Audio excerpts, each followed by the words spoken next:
ചേർത്തല തിരോധാന കേസുകളിൽ നിർണായക നീക്കവുമായി ആലപ്പുഴ ക്രൈംബ്രാഞ്ചും. സംശയമുനയിലുള്ള സെബാസ്റ്റ്യന്റെ വീട്ടിൽ ഇന്ന് വീണ്ടും പരിശോധന നടത്തി. വീട്ടിലെ പരിശോധനയ്ക്കിടെ കത്തിക്കരിഞ്ഞ വാച്ചിന്റെ ഭാഗം കണ്ടെത്തി. സെബാസ്റ്റ്യന്റെ വീട്ടിൽ ഉച്ചയ്ക്ക് 12 മണിയോടെ ആരംഭിച്ച പരിശോധന വൈകിട്ട് 5 മണിവരെ നീണ്ടു. ഗ്രൗണ്ട് പെനട്രേറ്റ് റഡാർ ഉപയോഗിച്ചായിരുന്നു കൂടുതലും പരിശോധന. 20-ലധികം സ്പോട്ടുകൾ മാർക്ക് ചെയ്തെങ്കിലും കാര്യമായ തെളിവുകളൊന്നും കണ്ടെത്തിയില്ല.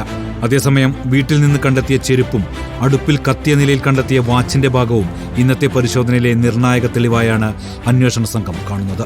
നമുക്കൊരു വാച്ചും അതുമായിട്ട് ബന്ധപ്പെട്ടിട്ട് ഒരു ചെറിയൊരു ചപ്പൽ, പാരഗണ്ട് ചപ്പലാണ് നമുക്ക് ലഭിച്ചിരിക്കുന്നത്. അത് നമ്മളുടെ കേസിലേക്ക് തെളിവിലേക്കായിട്ട് ബന്ധോസിലെടുത്തിട്ടുണ്ട്. അത് കൂടുതൽ പരിശോധനകൾ നടത്തും. വൈകിട്ട് 5 മണിയോടുകൂടി ഐഷയുടെ അയൽവാസി റോസമ്മയുടെ വീടിനോട് ചേർന്നുള്ള കോഴി ഫാമിലും പരിശോധന നടന്നു. ഇവർ പറയുന്നത് 12 മിസ്സായെന്ന, പക്ഷെ ഞാൻ ആ സ്ഥലം മേടിക്കുന്നത് 2016 ആ സ്ഥലം മേടിച്ചു കഴിഞ്ഞിട്ടാണ് അവർ ആ JCB ഇറക്കിയ പറമ്പ് തെളിച്ചത്. പിന്നാലെ 2020 സിന്ധു തിരോധാന കേസിലും ക്രൈംബ്രാഞ്ച് പരിശോധന നടത്തി.